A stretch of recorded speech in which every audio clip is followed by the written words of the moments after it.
الحمد لله رب العالمين الصلاة والسلام على خاتم النبيين وعلى آله وصحبه أجمعين أما بعد فأعوذ بالله من الشيطان الرجيم بسم الله الرحمن الرحيم قال الله تعالى في سورة بني إسرائيل ذرية من حملنا مع نوح انہو کان عبدا شکورا۔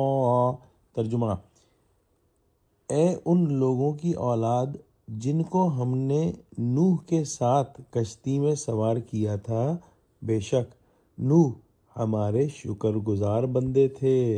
یعنی تم ان کی اولاد ہو جو نوح کے ساتھ کشتی پر سوار ہو کر عذاب الہی سے بچے تھے۔ جو احسان تمہارے بڑوں پر کیا گیا اسے فراموش مت کرو۔ دیکھو نوح علیہ السلام جن کی اولاد میں تم ہو وہ کیسے احسان شناس اور شکر گزار بندے تھے۔ تم کو بھی انہی کی راہ پر چلنا چاہیے۔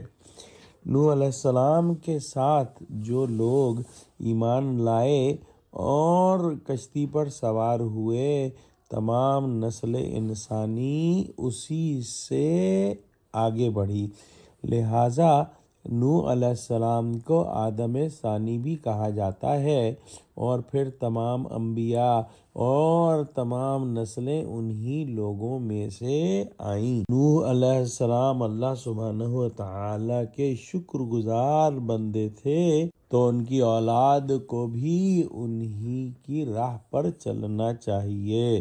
دعا کرتے ہیں کہ اللہ سبحانہ وتعالی ہم کو قرآن کا فہم عطا فرما، ہم کو سچوں سے جوڑے اور ہم کو صراط مستقیم پر قائم فرما دے، آمین۔ وآخر دعوانا ان الحمد للہ رب العالمین، والسلام علیکم ورحمۃ اللہ وبرکاتہ۔